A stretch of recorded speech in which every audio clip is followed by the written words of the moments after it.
India, Greek దేశం కలిసి రక్షణ రంగంలో కొత్త అడుగులు వేస్తున్నాయి. రీసెంట్ గా ఇండియా, గ్రీస్ ఒక కొత్త ఒప్పందాన్ని సైన్ చేశాయి. ఆ ఒప్పందం ఏంటి, దాని వల్ల మనకి ఎలాంటి ఇంపాక్ట్ ఉంటుందో అన్ని డీటెయిల్స్ ఈ వీడియోలో తెలుసుకుందాం.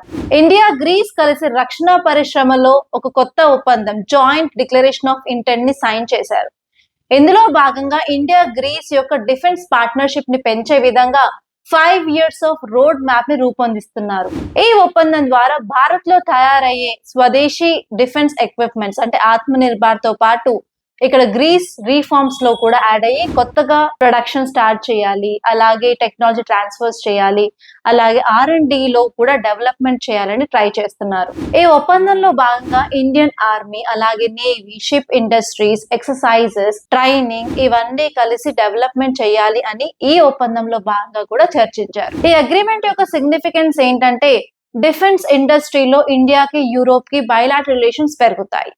అంతేకాకుండా యూరోప్ నుంచి మనకు టెక్నాలజీ ట్రాన్స్ఫర్ కూడా అయ్యే ఛాన్సెస్ ఉన్నాయి. అంతేకాకుండా ఈవెన్ ఇండియా యొక్క programs like make in India in defence, Atma Nirbhar Bharat అంటే సెల్ఫ్ రిలయన్స్ ఇన్ డిఫెన్స్ కూడా మనం ప్రమోట్ చేయడానికి వీలుగా ఉంటుంది. అండ్ అంతేకాకుండా ఇండియా యొక్క role especially Indian Ocean region లో సేఫ్టీ అండ్ సెక్యూరిటీని ప్రొవైడ్ చేయడంలో కూడా ఇండియా యొక్క రోల్ అనేది ప్రమోట్ చేస్తుంది. ఈ అగ్రిమెంట్ ద్వారా ఫ్యూచర్ లో మన డిఫెన్స్ ఎక్విప్మెంట్స్ అన్ని హై అండ్ అడ్వాన్స్ టెక్నాలజీతో ఉంటాయి.